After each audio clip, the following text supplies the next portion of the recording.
Hey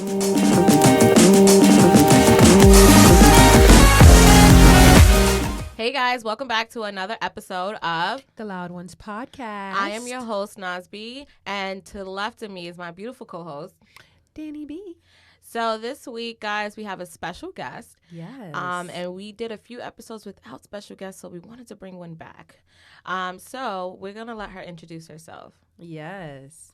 Hello, I'm Nitiya Walker. I'm the founder and executive director of a nonprofit organization called Seeds of Fortune, aka Seed Scholars, as well as the founder of Walker Finance.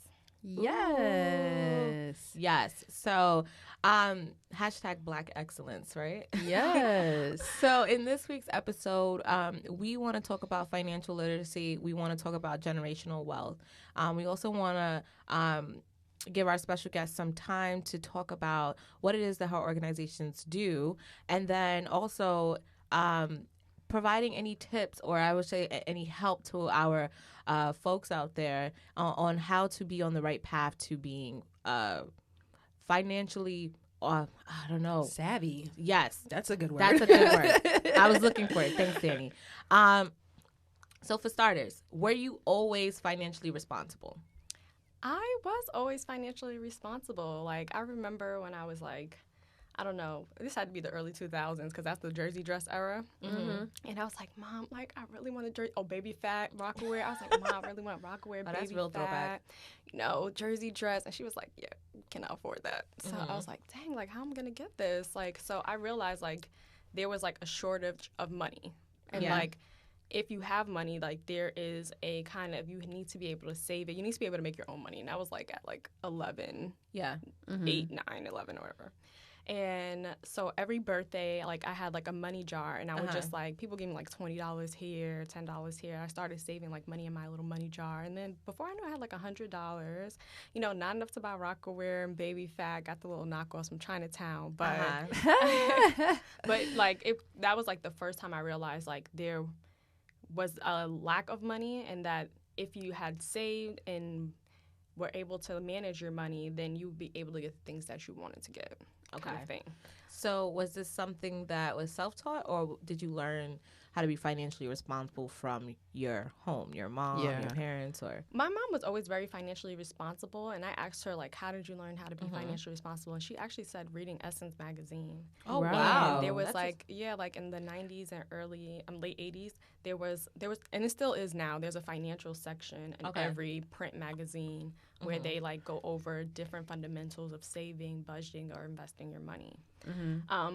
Seeing her vicariously, I think that I saw, like, a method to saving and trying to build wealth. But I think that I was just naturally a frugal person because I realized that there could be a scarcity of money. So I always, like, tried to save money, tried to make sure that I could always, like, hold myself down even as a teenager.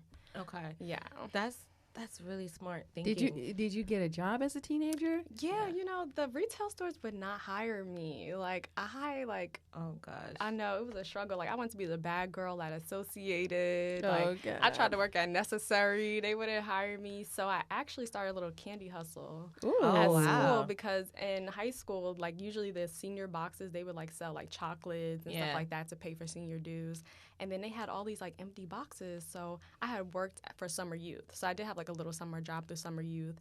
And it was this babysitting company, and they were trying to raise money to go take the kids to Sesame Place. Okay. So they were selling, like, bootleg CDs in there. They were selling candy and, like, little bake sales in front of the daycare.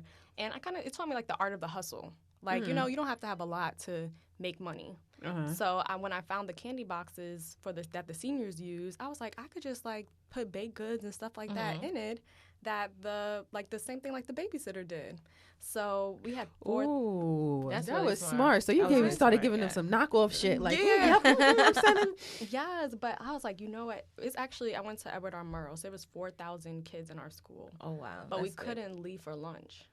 So, like, by, like, you know, we had bands. So, like, by, like, H band, people were hungry. Like, so I was like, okay, like, all right, how can I make my candy hustle, like, a little different than everybody else's? So I was selling, like, Capri Suns, Honey Buns, Dunkaroo, like, all the throwback candies. So I was known as the candy girl. And legit, I made, like, $1,000 a month. doing Wow. Damn, yo. Yeah. Is it too late to start a candy? That is like amazing. Yeah. No, that's pretty dope. Yes. So in high school, I think just going back to the financial, so I was able to bring in income that way. And then I had like little summer jobs and internship programs. And I'll get into one of the internship programs that really taught me about the method of money. So before I wasn't like financially literate taught. This was like hustle. This is more hustling. So I was able to get the candy money. I was bringing in like $1,000, but it's kind of like the hood rich era too. Yeah. Because in New York during that time, we would always want to buy designer clothes. Yeah. Gucci, Prada, hype beast clothes. So a lot of the money that I did make, I wasn't actually saving that money. I would save my money from like my summer job. Yeah. But that money I was getting like Louis Vuitton sneakers, and one day me and my best friend Shayla, we bought shout out to Shayla. we had bought these Louis Vuitton sneakers, and they were $500, and I remember the exact price, $549. And we had to have a real conversation with ourselves. We was like, okay, we have $500 on our feet. Like, this doesn't make any sense. Like, what could we have done with like $500? And I think like from that point on, we're just like, okay, we got to be a little bit more smarter about our money. But like, I feel like as minorities and as Black people, like what you wear and how you look, like it shows like a status symbol. But like in the back, you really don't have anything of substance. So I actually was a part, like maybe junior year of high school, I was a part of this program called Teens That Mean Business that was hosted by my church.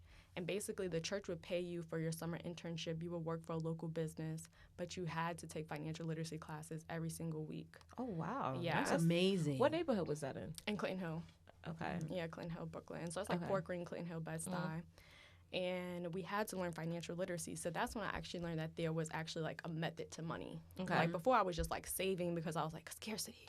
Gotta get designer clothes, hustling so I can just get money. But then I learned like, oh, there's like retirement. And like I didn't really know what it meant to retire in high school, but I knew like there was a longer term game to money and how to save it. So I felt like that kind of laid the foundation for me before I went to college. Okay. Yeah. So that was kind of like my preemptive to kind of like learning about money and having all these interactions at a young age with money. So by the time I graduated from high school, I had like $3,000 of my own savings going into college. Shit. Yeah. Oh, wow. That's great. So that's good that you had a good sound foundation of knowledge, it sounds like, and a good amount of experience learning about financial literacy, because I think that I always say that's one of the courses that should be offered in high school and probably earlier than that. Right. Because I think that in like elementary where they used to encourage people to like save, what is it called? The penny, something about the penny like drive. the penny drive. Or something like that. Like they used to do like little saving kind of challenges like that. Yeah. But then like they lost it when it got to junior high and high school. It doesn't seem like in this, like now I see that they're trying to implement that back into the school system. Yeah. But for a while, even like there was a lack of like programs where it teaches you like financial literacy, and also like I feel like if there are programs, they're in like more private schools or more like affluent schools. I took this one class in high school. I feel like I'm gonna get the class name wrong, but I feel like it was like business management or something. And I learned how to file taxes, and I learned about money. That's good. I learned about accounting, and I went to Martin Van Buren High School. So I was surprised that they had that a part of the curriculum. For real. But that was a lot of the groundwork kind of what sparked me to move into where I eventually, am in my career now. But so I want to get back to financial literacy. Now, the struggle that I find within like Black communities is that because our parents were not taught anything about financial literacy, it becomes like a generational issue. And I think that in this day and age where there's a bunch of new banks, there's a bunch of new ways to obtain money as I would say as a liability almost, right? We have all these different type of loans. We have all these different craziness. And some people get caught away with like a college credit card or anything like that. And they don't know they don't know anything about money management, right? They don't know the importance of savings and the different financial, I would say, tools almost or products that they can purchase so that they can I would say, further along their money in some way, right? So through your foundation or just your personal experience, do you do any mentorship or do you do any sharing of that knowledge to help people like, you know, who weren't raised to have that knowledge? Right. I'm so glad you brought this up because one of the reasons why I started Seeds of Fortune was it had to be around my junior year of college. Yeah. So I had gotten a scholarship to go to my undergraduate alma mater, Babson College. And I was taught by somebody that knew how to get scholarships, how to, it's kind of like branding yourself for university so that they could see the potential to invest in you because if somebody's giving you a scholarship, they're investing in you, basically. And my school was actually in Wellesley, Massachusetts, and Wellesley, Massachusetts is one of the richest towns in all of America. Like, there's literally a mansion every square mile. So I just felt like a juxtaposition. Like, I would go back to Brooklyn, and that's before, we was like, fancy Brooklyn. Now we a little fancy. Yeah, because now Brooklyn real estate is the most expensive real estate in the country. Yeah. So like before, like in like 2009, so I was like 2013 or whatever. It was like still really a little rough, and I would see like crackheads, and like I was just like, how can some people have so much?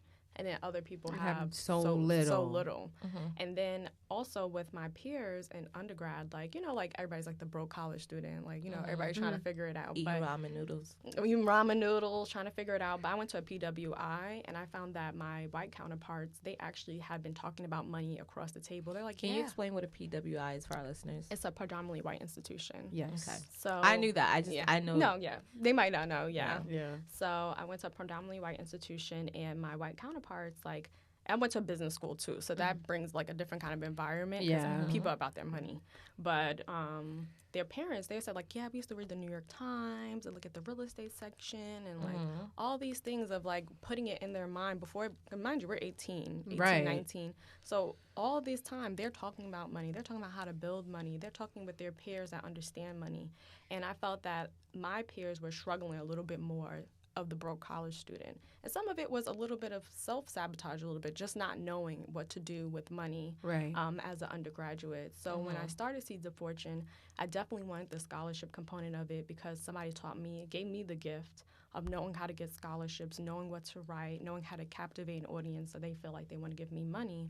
But also I felt like there needed to be a money management part of it because I feel like Black people are afraid to talk about money. Like, have you ever, when you were maybe like 13 or 14, you'd be like, Mommy, how much do you make? They'd be like, don't be asking me questions like that. Yeah. See, that's something that was taught.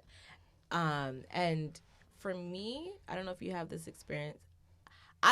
Sometimes I find it rude when people ask me how much they make only because I'm like, you're counting my dollars. And I think as Black people, depending on the neighborhood and how your parents were raised, people use that as like a sign on your forehead, like you make this much money, and it puts you at risk for harm in some Black communities because they think you have money. They want to rob your house. So a lot of people would just be like, my mom always said, do not. I remember. My mom always told me the same thing. Yeah. Don't tell nobody what's going on in this house. And I remember when I had to do my FAFSA, where you would have to submit your parents' taxes. That's when I first found out how much my mom made. Me too. And me too. I remember trying to have a discussion about it, and she was like, it was as if I was being disrespectful to her. Yes. And I was like, damn. And so now I get tricked up on that now that I'm older, people, like I'll run into some of like my old colleagues, and we have the same career, and we're at different firms. And some people will be like, oh, hey Nas, like how much did you get in salary? Because we talk about negotiation tactics and things like that. And then I'd be like, I don't tell people how much you make. Or I will give a range, or I would give a lower amount than what I'm making, only because I feel like people can also interpret it in many ways. Yeah, you know what I mean? And people also associate that with the value of your skill set. So and then your marketability. And sometimes you don't want to. You don't want to. And then it self-consciously is like, shit, he's making oh, 100 and I'm making this, and oh my God, and this and that, and you know what I mean. And then it becomes a whole thing. Yep. So, but how do you feel about that? Do you think that we should be sharing compensation and what our salary looks like? We should. It is a very difficult conversation to have because a lot of times in Seeds of Fortune, we get the girls at 11th and 12th grade. So now it is time to talk about money and time to talk about how much your parents make. And the girls have an unrealistic expectation of what their parents can actually afford to send them to college with. So let's say now universities cost like $72,000 a year, like the most prominent ones. Of course, your state universities are around $25,000, but that's still a lot of money. Can be a quarter of somebody's salary or somebody's whole salary. So if you don't talk to your parents, you're like, yeah, like my mom and dad, they'll pay for it, but they don't even know how much their parents make. Yeah, they don't know how much their parents make. They don't know how much university costs, and then it leads to them picking in the spring semester schools that they cannot afford or will put them in debt for a very, very long time after undergrad. Do you also the value of $1 and how far that can get you, I think is important also. I mean, I don't know if you have that or incorporate that in your discussion. The reason why I say that is because if you learn that your parents make $50,000, but they're buying you whatever they're buying you, you may think that they have this amount of money. Yeah. And it can stretch a certain way. But economically, when you think about your fixed expenses, these are things that won't change: your rent, your mortgage, car note, car insurance, whatever the case is, that the parents are responsible for. Now, taking on college, you have expenses like your books.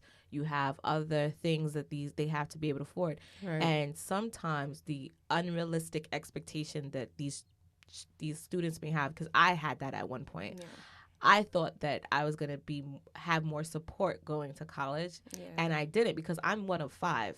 So my mom, and we're all back to back. So my mom is a widow, and so we were only relying on my mom's salary. But she also very much so encouraged us from young to work. So I've been working since a child. And so it was hard for me going through my college experience, because I used to be so angry, like, why is she getting, why this and why that and why that? And I think until recently, now that I have my son, I'm like, oh, like, this is what it was about. I feel like an asshole. You know what I mean? I'm like, oh, you never got me these books that I needed that were $500. But I have to understand, I'm one of 5. And essentially, all of us at one time could all be in college or coming out of college. And you know what I mean? And she's one person, one salary. And on average, in America, people on average make $56,000. Yeah. So that, when you think about the cost of living in New York. Facts. That's and so you think true. about other expenses that they have to. Cost of living is expensive. You think about the requirements of having a car, insurance. Most people who drive in New York also have to pay for like MTA, which is like another $400 bill. Yeah. You know what I mean? So I think those are some of the things that I didn't include in my world when thinking about going to college. So it's really good to hear that your foundation and what you do for work is educating people, because our parents, unfortunately, and I want to encourage other people, like, even if you're not a parent, just be more fluid with the information that you may have. Definitely. Because I think we all have a responsibility for the next generation. No, I totally agree. I feel like it's very hard because, I feel like African Americans in particular, and some also Hispanic families, it is very hard to change behavior. Yes. Right? And the college application, why I feel the kind of getting them right before college application season and FAFSA, when they're starting to think about money, is because this is the first time you're going to really have a conversation with your parents about how much money they make, what does this mean for us as a family? Right. Also financial planning. Like, I had the same kind of, not resentment, I felt like we were like definitely like a middle class family. My mom had been like 529 savings plan. If people don't know what that is, that is the ability to be able to put money aside, like almost as soon as your child is born. For education. For educational purposes. You can do $20 a month and they invest the money for you so that it grows year over year as your child is going through their primary and secondary school education, to hopefully have some type of money to be able to afford some of the expenses you're talking about for college. And I was kind of like resentful once those after the little acceptance letters started coming in, and they say, okay, like, congratulations, you're coming to our university. Okay, it costs $50,000 a year. At that time, it's $50,000 a year. I was just like, oh my gosh, like, where are we gonna get $50,000 from? Right. And my mom, we sat down. Once I got I got a scholarship to Hampton, and I got a scholarship to Babson through the Posse Foundation. So those are the two options that I was going with. So my mom, she sat me down, and she was like, all right, how are we gonna pay for this? So she told me, this is how much money I have saved up. This is how much money I have to work with. Then we divided it by 4 years. And she was like, freshman year, I'll pay for this. Sophomore year, you need to figure it out. Junior year, I'll do this. And senior year, you need to figure it out. So that we had like a plan going into college and undergraduate experience. So for our scholars, we use Google Sheets or Excel. And we have them we used to have one-on-one parents meetings, but now we just have them fill out the profile so that we can have the information a little bit more quickly. How much money are your parents willing to contribute to your college education? In their mind, they're like $20,000. They said they'll pay for the whole thing. But then once they have the conversation, like, okay, tell your parents that the max of college is $70, the minimum of college is $20. How much are they able to meet you in the middle? Zero. It comes down to zero. Some parents like, I don't have any money for this. Yeah. And that resets the student's expectations of what I need to do. Because there has to be some onus on you as now you're becoming a young adult. How am I going to be able to pay for this? Of course. And affordable options. So, Dany, what was your experience like when you had that conversation? Did you have that conversation with your mom? So, it was more of a vague conversation because my mom, she has always been like a supportive mom. So when I told her where I wanted to go to college, my guidance counselor actually told me, she said, your mom's not going to be able to afford this. And it kind of immediately like put me down. It made me feel like, damn, like I can't even go to the college of my choice. And then when I asked my dad, unfortunately, I don't know what his financial situation is. It's different from what I think it is. So I can't really expand on that. But I was like, he was like, yeah, I'm not really paying for college. So I'm like, So my mom was like, you know what? Fuck it. Tell her. She told my mom, and this is where I feel like I could have done more and been more understanding, because at that moment I just wanted to go to college and make my mom proud. She told me, she said, tell that bitch that if she's not paying for it, don't ask me nothing. And now my mom is in debt because of it. But she wanted to I made sure I kept hone on my promise to make sure that she doesn't have to pay her student loans back, or or that I didn't drop out of college. I graduated college and I did everything I was supposed to do. But at the same time, it's still kind of a burden because she's in debt more than $100,000 because of that. And it's like, when are we going to eventually be able to pay this off? Like, my consistent goal is that, make sure I make a lot of money so I can take care of her. Make sure I make a lot of money so I can pay these student loans off. But, sometimes it sets in that they may not even be a reality. I may not ever be a millionaire, but I want to do that. But it's like that reality of, I went away to college and I made her pay for it and I could have done more. Sometimes bothers me, but I also don't regret it because, she was helping me fulfill a dream. So, and it's like a double-edged sword where I feel like, I made her proud, but like now she's in debt. Yeah. So my personal experience was my mom told me, you have no choice but to go to college. And so we didn't really have a financial conversation. It was like, but I'm not paying, but you need to go to college. You cannot be in my house unless you go to college. And I was like, wait, so you're not paying and I have to go to college, but you're not paying. I was working full time at the time, and I would say I was making pretty good money. And I've always been I always say this, I've always been an honor student. So people had the expectation that I would follow in one of my sister's footsteps. She went to NYU, she went to Vassar, she went to all these big league schools. And because I had the same potential as her, my sister was like, why don't you go to Vassar as through the alumni program, because they had like a special program to encourage alumni to bring in their, siblings. And I said no. At the time, because I am the youngest of No. I am the last daughter of, because there's 3 other girls and I'm the 4th girl. I had the opportunity to see my older sisters go to these huge colleges and come back home with a bill. So I said to myself, I'm not going to do that. I took a different approach, and I went to CUNY. Yeah, I love CUNY. And I went to CUNY Brooklyn, and I went to CUNY City Tech. So I went to City Tech first. I actually technically went to LaGuardia for 1 semester, but that was shit. I went to City Tech.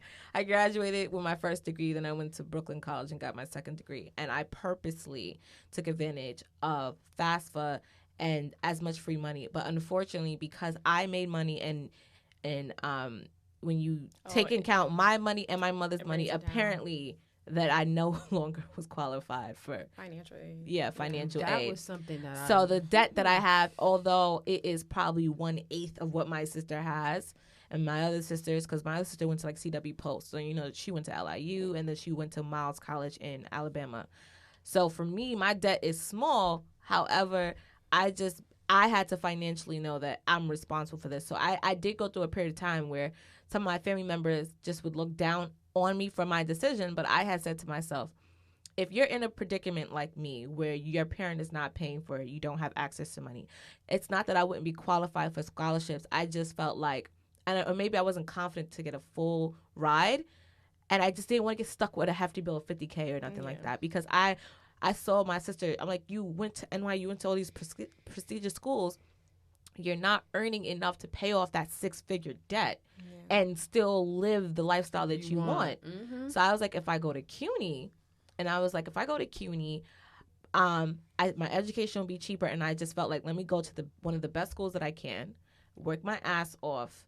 And I said, I would just have to learn how to be a salesperson in the sense of selling myself for a career whenever I go to people, like, because depending on the field that you guys are going to be in, you need to understand other people have come from bigger schools. Right. So if you're going to a CUNY, you need to learn how to market yourself in the face-to-face in the interview. So I took on that skill set because I was so upset with my mom when she was like, you need to go, but we don't have no money. Yeah. I'm so glad you bring that up because CUNY is an option. We have some of our scholars that are at CUNY schools, and when I look at the rankings, because I'm like a semi-college guidance counselor at this point. When I look at the rankings, our CUNY schools actually come up in the top 100 of universities across the country. Mm-hmm. Wow. And the fact that you are in the greatest city in the world, if you go to CUNY, you have the ability to do internships fall semester, spring semester. Kids are paying $5,000 to pay for rent in the summer in New York from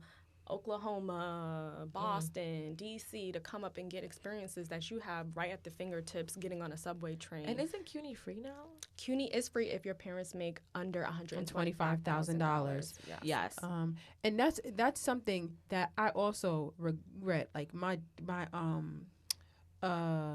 mom had told me when it came to FAFSA, my mom was she's recently divorced, but she's been separated from her husband for a while, and sorry to put his business out there, but he makes literally no money. Mm-hmm. And she told me, she said, just put him on your FAFSA application.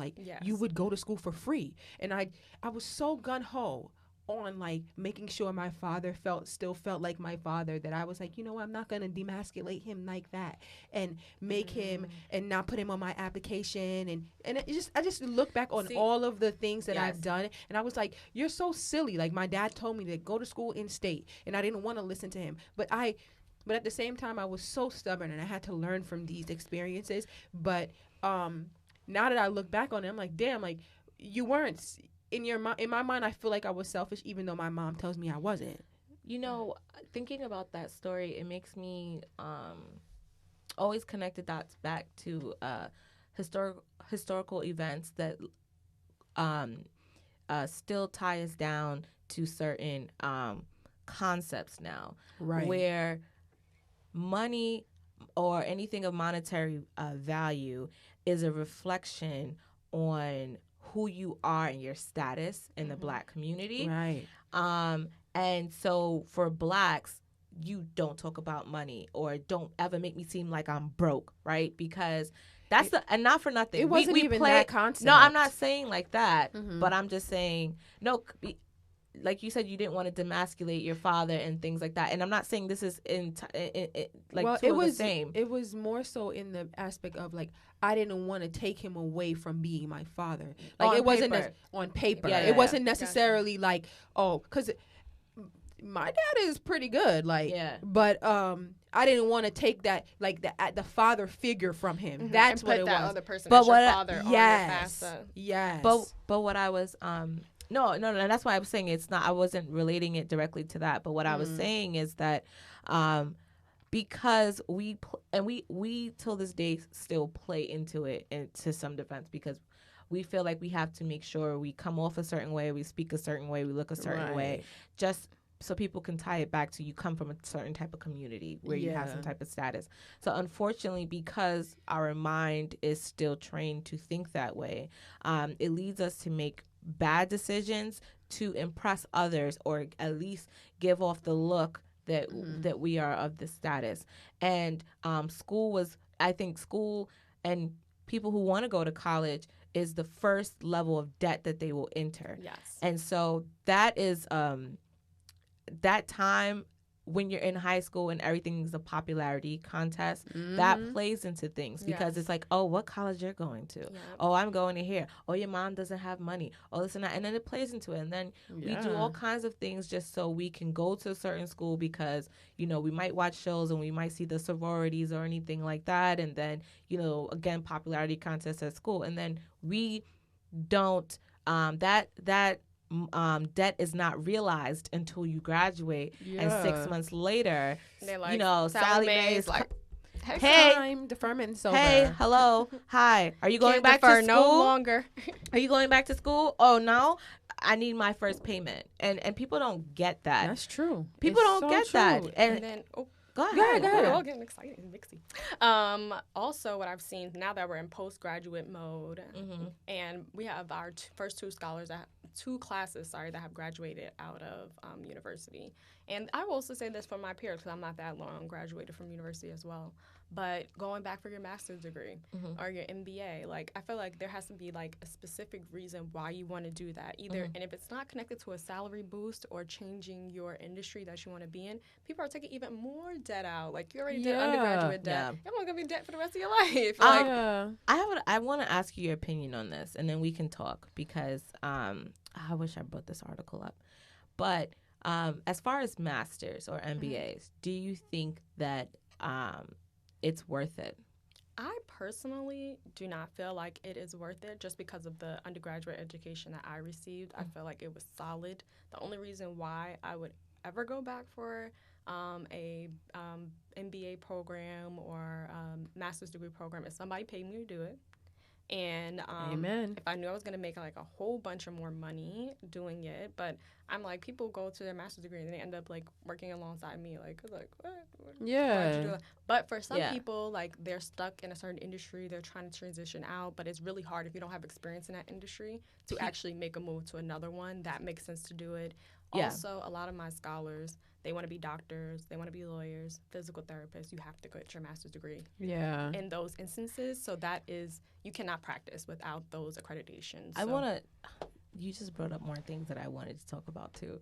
I want to touch on some of the careers that you mentioned, but the first thing that I wanted to talk about as it relates to the value of having a master's and MBA, my personal experience, but studies show.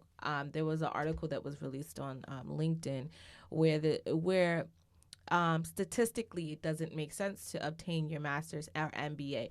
And no disrespect to you, Dany, because I know that's what the route you're going. Oh, no. Listen. But I'm going to explain to you what the article was saying. The problem is, you can take different views onto this topic, but here's some of the views that was discussed in this article, and I wish I had it in front of me.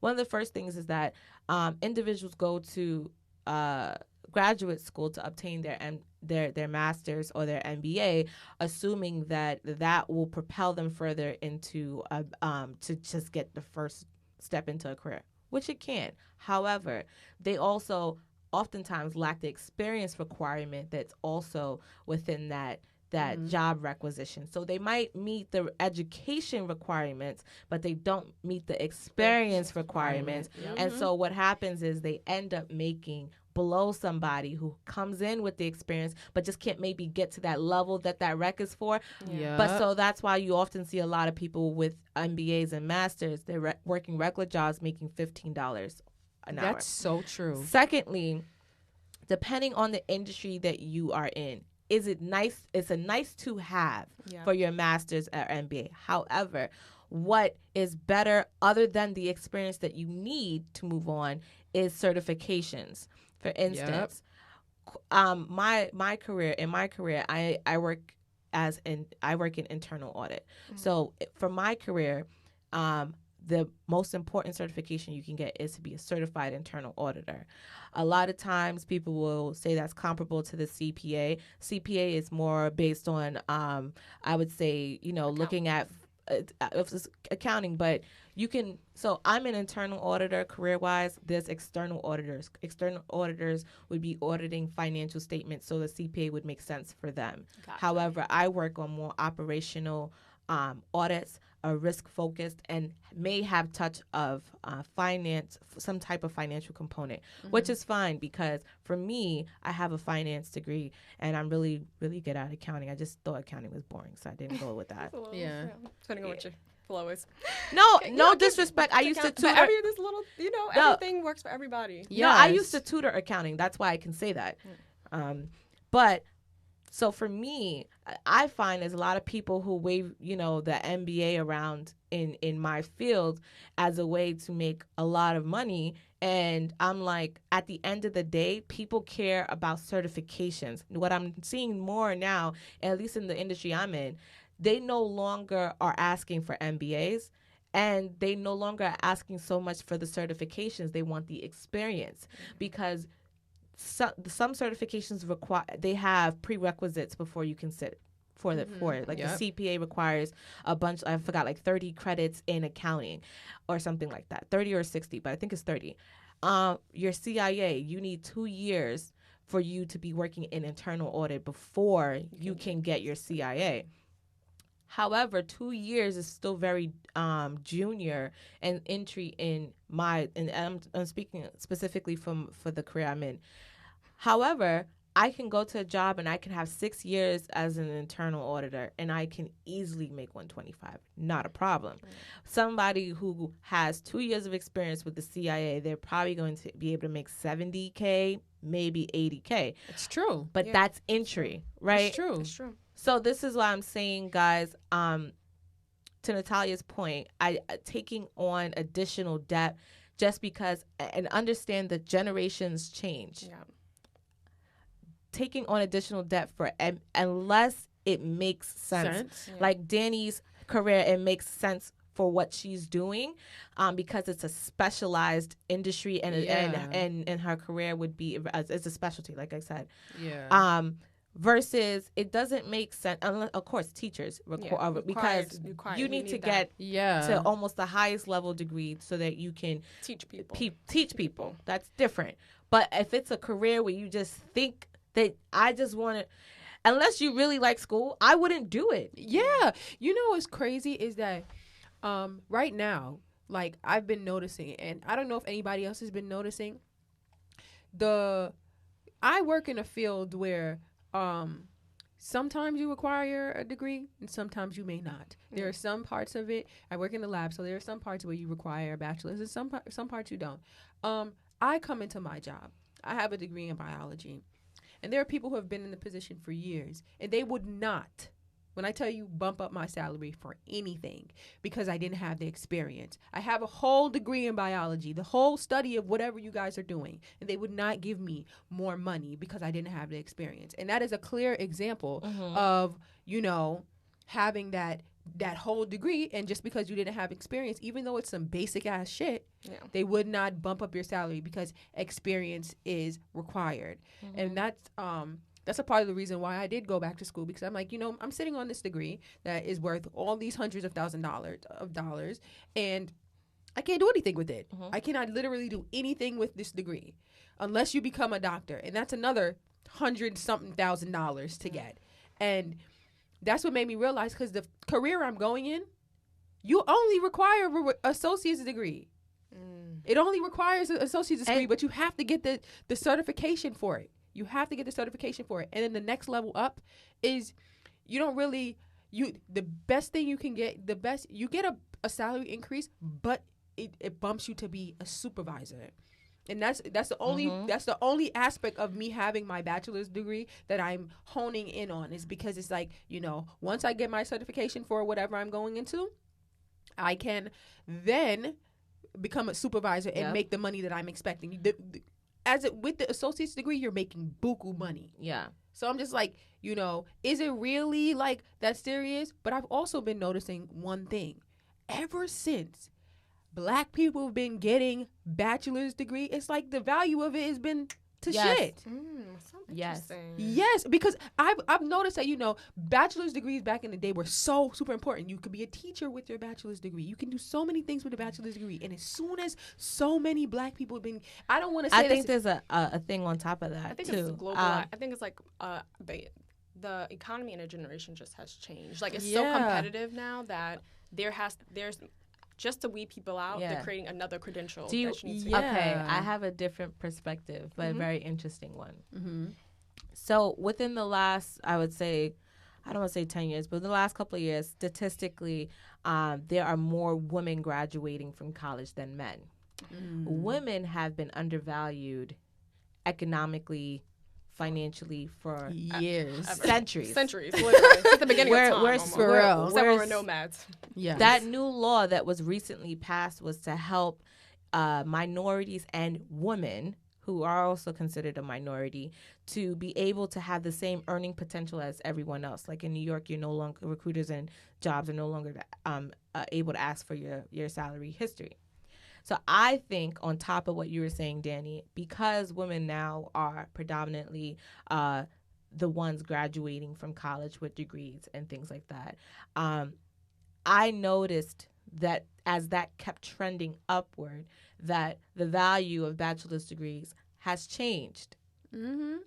Although the value of masters have not increased. Damn. So that's why I say I have a different perspective. Because now what happens is there's a huge transition in your work floor.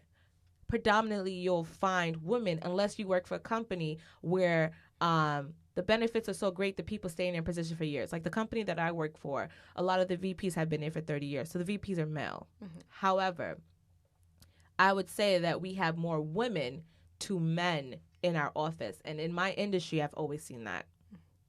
I've always seen that.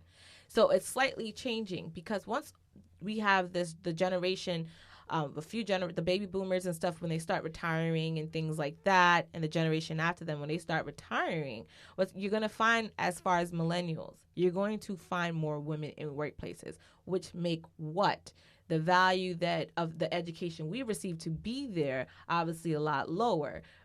And then the value of masters doesn't increase. So what happens? By them implementing that law where they can't ask us financially, what we would like to earn, what happens is, I've noticed this in my industry, there's some requisitions or jobs that I might have gone and looked at or whatever the case is. And when I ask them what the cap on the salary is, it's usually something where it's like, you know what you're doing. Because why is it so, it's a little below market. But I'm noticing that certain high-paying jobs now, they might add like a weird quality they're looking for, or something's very different because they take back from the education requirements, but they might pull in something even funkier. That's just interesting. That's interesting. But I like your perspective on that because it made me think about it in a different way, because it may not even be related to race or women or whatever. I think just like the economy itself has changed, and it's just so much competitive. It's much more competitive than it's ever been. And we have a lot more entrepreneurs. Yeah, that's a lot true. more entrepreneurs, and I think startups. we're getting more entrepreneurs and startups because people are like, okay, this education system, like, it's just not the move. Yes, but I think just like times have changed itself. Like when our parents went to college, it was way cheaper. Yeah. If you wanted to get a master's degree, that was also way cheaper than it is now. Now it's an economic liability. But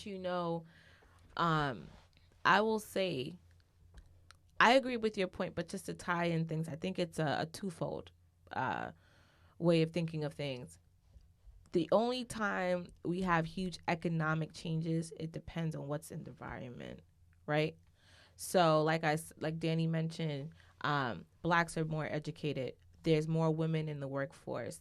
You have to think about what's happening politically as well plays into what happens in, because you think about gentrification, for instance, right? That's another way of pushing minorities out of neighborhoods that belonged to us, raising prices on real estate and things like that, making sure the affordability of our lifestyle, whatever that may have been, is no longer there, right? So you're pushing us out, and where do people end up going? Down south, right? Down south now, jobs pay lower, typically, than more. Historically has always paid lower. Yes, right? And so I think, again, restraining us to be in, how can I say it, a certain life that we generationally have lived, where it's, a lower compensation, the economies that we're in, like, for instance, down south, lower money, or if there's poorer sections of New York, things are government funded, but because our schools may not be as good in those neighborhoods, we also have limitations. So I just feel like there's so many factors that kind of play That's true. into all these things, and the shift, sometimes we don't see it. We look at it from a bird's eye view, but we don't necessarily tie it or think about it that deep. So I've thought about it like that. Do you understand what I mean? Yeah. Because the neighborhoods that we do have are becoming different. Like, I grew up in Laurelton. Cambria and Laurelton is changing. I would go to my mom's house and I'm seeing different folk. I'm going to say that. Yeah. Laurelton and Cambria, right now, the housing is $800,000 and above. Yes. And the houses are boxed small. $800,000 or more. I remember 2 years ago, because we have in between Laurelton and Cambria, there's a small Jewish community. 2 years ago, I remember there was probably 15 Jews walking our blocks offering letters to say we will offer money for this, because they wanted to expand their community, which was right there. Well, what you don't know about Laurelton is that Laurelton is historic. It was historically Jewish. Yes, and we came and took the community. Yes, that church on 229 was a Jewish church. It was a synagogue. Sorry. Yes. So no, I know that. And I remember I worked in one of the local banks in Laurelton, and one of our oldest customers had told me he was one of the first black customers to bank there.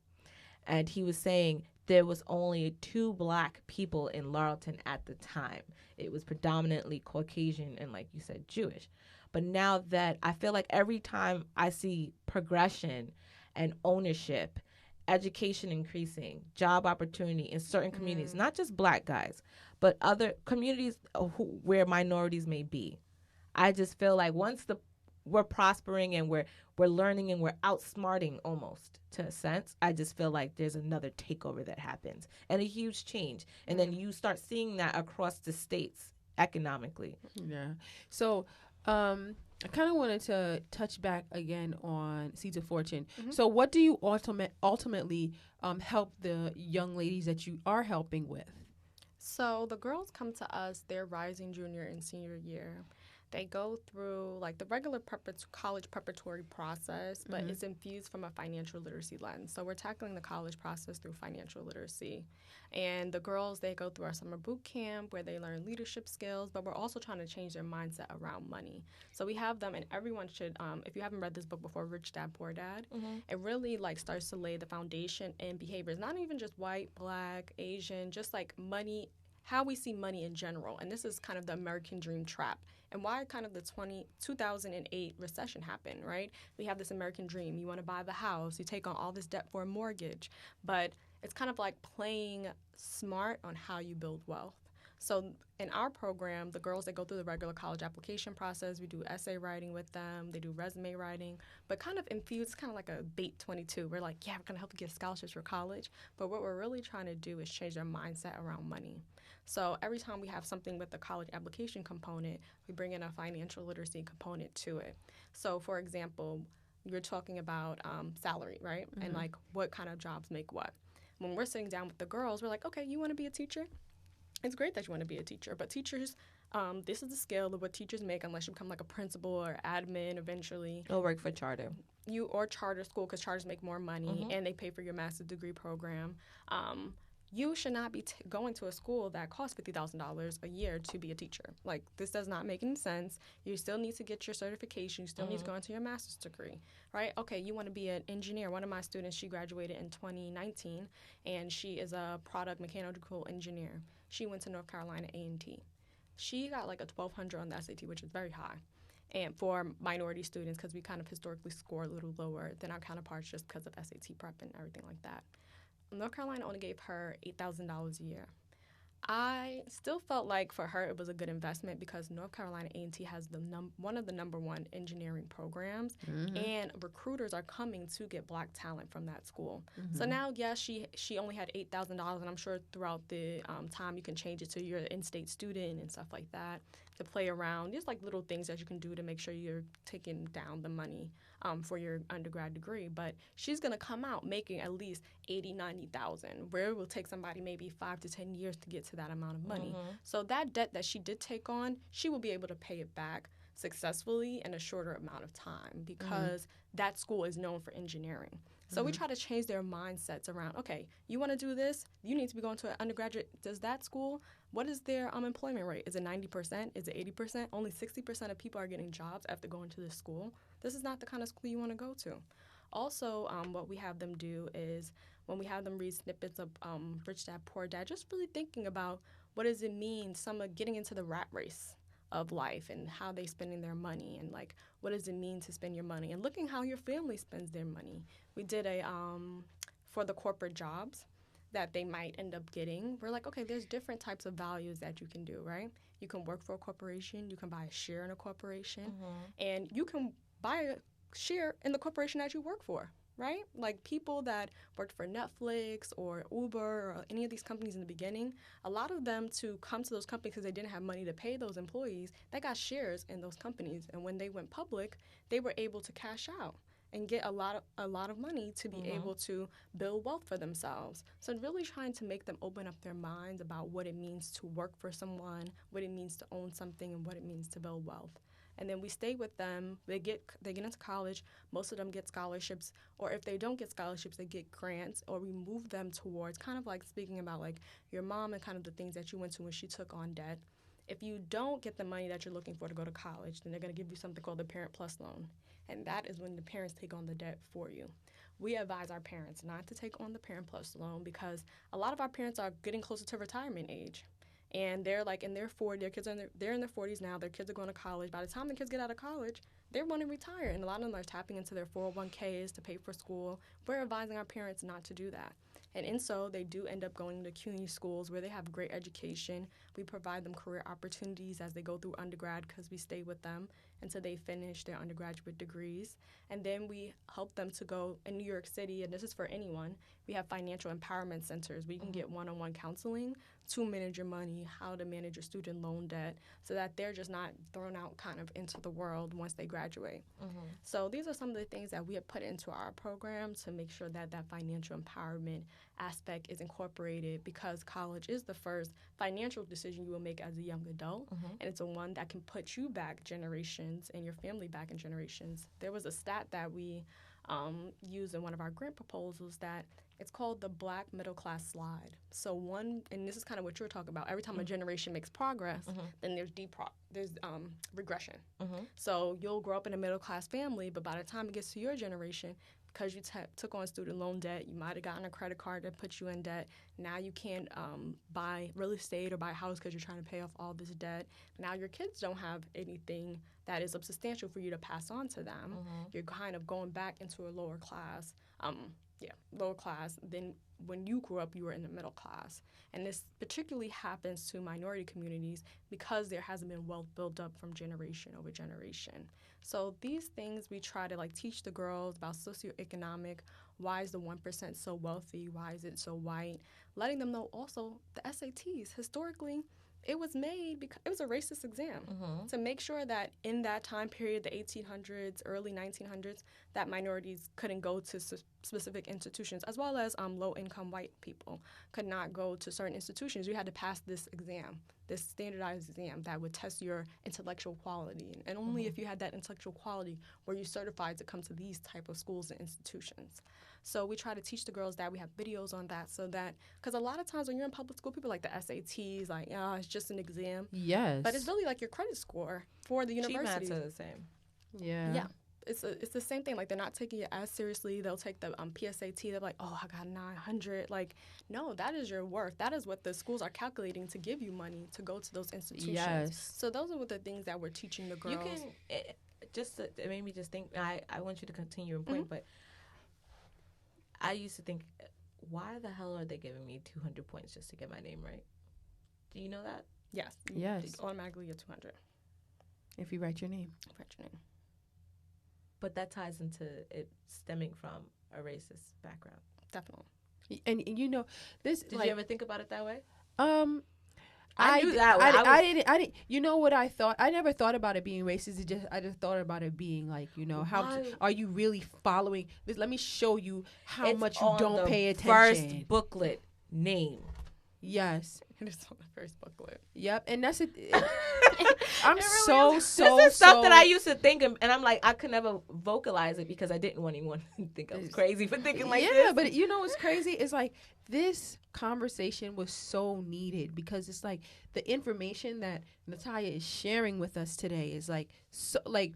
You're putting me onto something that I never knew, something that our listeners can hear and really give. Because, you know, I'm pretty sure our listeners have kids and, you know, are married and trying to grow and do other things in their life. And this is like so super, super, super important that you're doing this and that you're making it happen for kids. Like, I also want to, other than individuals who have kids or looking to go to college, so you have Walker Finance, right?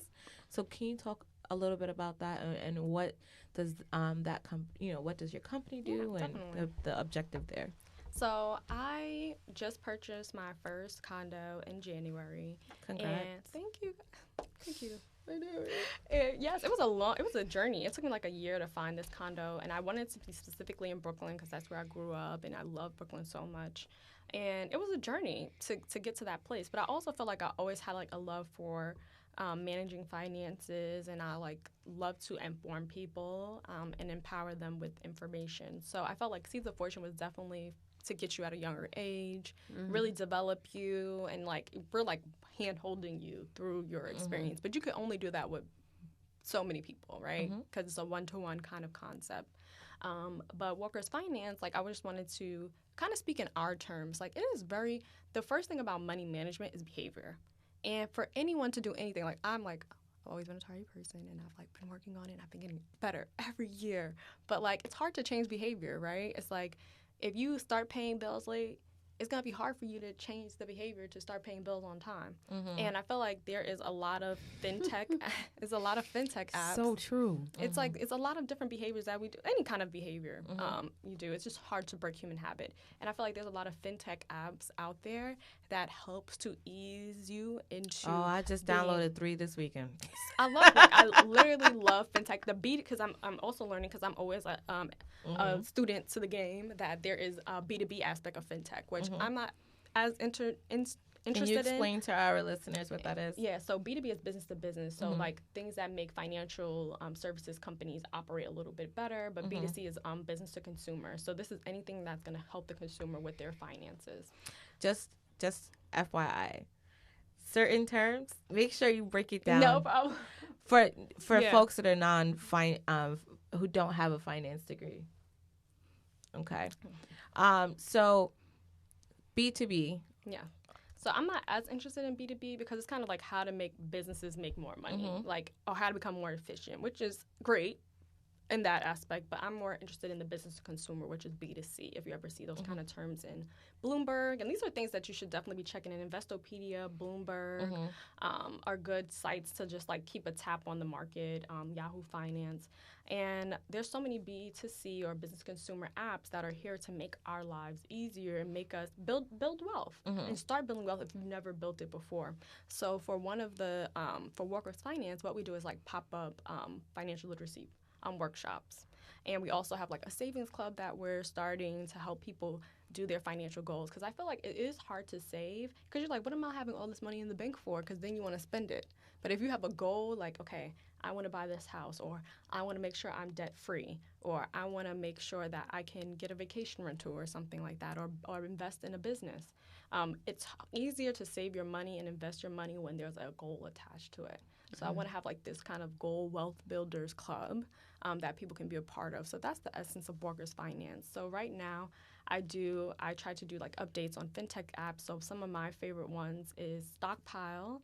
That's what we were teaching the girls with when they were researching corporations that they could work for, buying stakes in it. And it makes it so easy to be able to buy a share of a company. You can buy $5 worth of, it's probably a quarter of a quarter for some companies, but depending on how much the value of that stock is, you can easily buy it. Before, there used to be a lot of barriers to entry. So basically, like there used to be a broker that you would have to go to. And a lot of apps cancel that. Yeah, that middle ground. They cancel that middle ground. So now you can directly buy it yourself. Acorns, they invest the change in your bank account.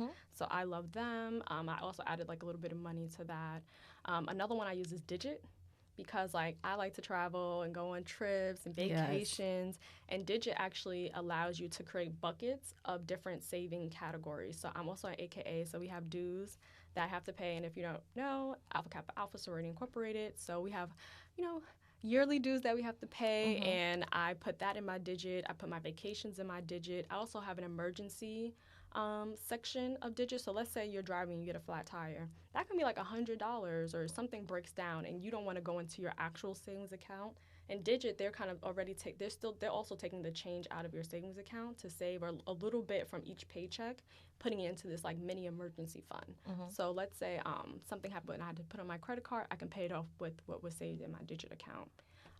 Clarity allows you to be able to see all different That's a good tool. Yes, aspects of your not only your banking institutions, your credit card institutions, but also investment firms are connected to it. So Charles Schwab and different Goldman Sachs, they have 2% savings interest rates, because if you go to a regular Chase Bank or Bank of America, your savings account is only drawing you like 0.015, 25, which is literally nothing. You're probably making like $10 by the end of the year, if that.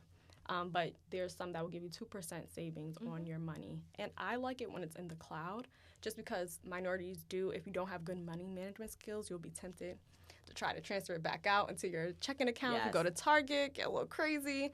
So this allows you to be able to, it makes it harder for you to get your money, or it puts a delay on it. Right. So she mentioned a bunch of really cool apps. Yes. I don't use those apps, but I feel like I use sisters to those apps. Yes. So like I have Robinhood where I do my investments. Yeah, I have Robinhood too. Yeah, I have a few stocks that I invest in through Robinhood. I have Albert. I recently downloaded an app called SoFi, SoFi. Oh, yeah. That's a pretty good app. I had Clarity at one point, and I told myself I couldn't remember the name. I started writing it. I was like, it's something I can't remember. I had it before. I need to get that back.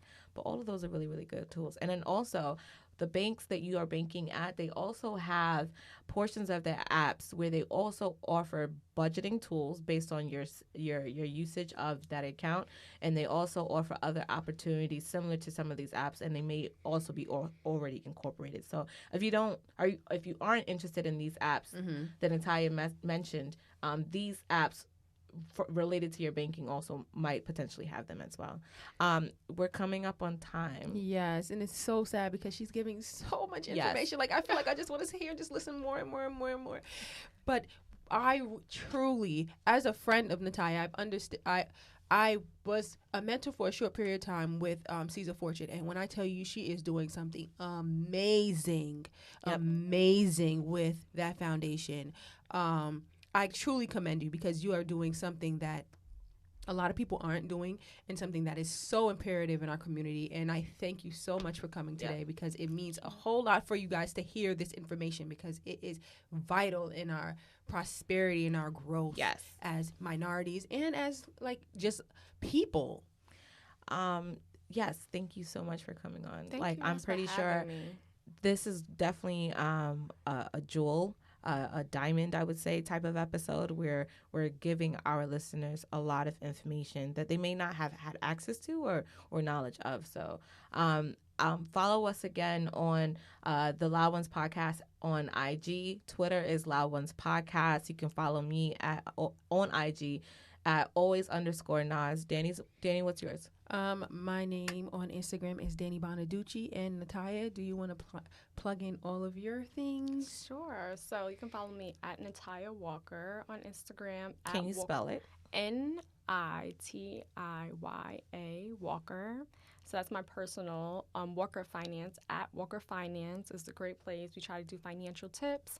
And at Seeds of Fortune, you can keep up with all the girls are doing, all the great things. We're having a wine tasting coming up in 2 weeks. So if you want to be down for that. Also, we're having a JetBlue raffle. So we're giving away JetBlue airline tickets for anyone that donates $10 to our or more to our organization. Yay, I'm so excited. Thank you again for your awesome work. Yes. It's pretty dope. It's so dope. Thank you guys for tuning in for another episode of The Loud Ones Podcast. And be sure to check out Nitiya's, all of her handles that she just provided. And can they reach you directly anywhere other than those handles if they had any financial questions? Oh, yeah, definitely. You can reach me at hello@seedsoffortune.org. That's like the easiest one. Okay, and donate, guys. Donate. It's going to be something so great. Thanks, guys, and we'll catch you on the flip side. Bye. Bye.